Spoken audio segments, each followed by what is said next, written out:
लोग एक ज्योमेट्री का क्वेश्चन देखते हैं। क्वेश्चन क्या है, ए बी सी एक ट्रायंगल है जिसमें एंगल सी 20 है, एंगल बी 80 है। हमें एंगल ए डी बी मतलब कि एंगल एक्स फाइंड करना है, जहां पर ए बी साइड और सी डी साइड बराबर दी है। ठीक है, तो फिर अगर तुम इस क्वेश्चन को ध्यान से देखोगे तो फिर एंगल ए बी सी एक आइसोसेलेस ट्रायंगल है जिसमें ए C equal to B C है। क्यों?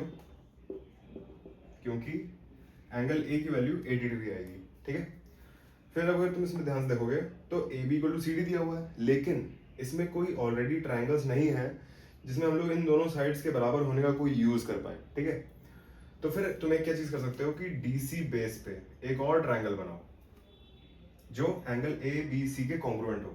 मतलब कि ये ऑलरेडी 20 डिग्री है, तुमने एक और ट्राइंगल बना दिया। ठीक है, ये वाला एंगल हो गया 20 डिग्री, ये पूरा एंगल 80 यानी कि ये वाला एंगल हो गया 60 डिग्री। ठीक है, और इस पॉइंट को हम लोग बोल देते हैं C dash.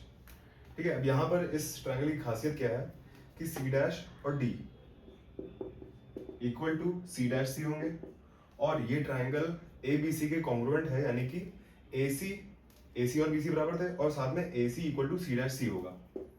A C equal to C dash सी होगा, यानी कि अगर तुम ए और सी डैश को ज्वाइन करोगे, ठीक है, तो ये ए सी डैश सी एक इक्विलेटरल ट्रायंगल बनेगा। क्यों?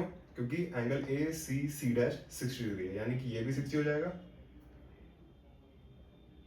ठीक है, और ये पूरा एंगल 60 होगा, यानी कि बचा हुआ एंगल 40 होगा। ठीक है अब अगर तुम लोग इसमें ध्यान देखोगे तो फिर C dash D equal to C dash C था, ठीक, और A C equal to C dash C था। साथ में ए सी डैश सी एक इक्विलेटरल ट्रायंगल है, यानी कि A C dash equal to तुम्हारा है सी डैश सी। ठीक है, अब अगर A C dash equal to C dash C है और C dash D equal to C dash C है, यानी कि A C dash equal to C dash D है। अब देखो ए सी डैश और सी डैश डी यानी कि ट्रायंगल सी डैश ए और डी एक आइसोसेलेस ट्रायंगल फिर से हो गया, जिसका टॉप एंगल दिया हुआ है 40 डिग्री, यानी कि ये दोनों एंगल बराबर होंगे, तो फिर एक एंगल निकलेगा 70 40, यानी कि ये पूरा एंगल 70 होगा। इसका मतलब बचा हुआ 10 डिग्री होगा, क्योंकि ऑलरेडी 60 डिग्री है। और ध्यान से देख लो कि x एक एक्सटीरियर एंगल है जहां पर 10 + 20 इसकी वैल्यू हो जाएगी, बस, यानी कि 30 डिग्री आ जाएगा आंसर। इस तरह करना था। Thank you.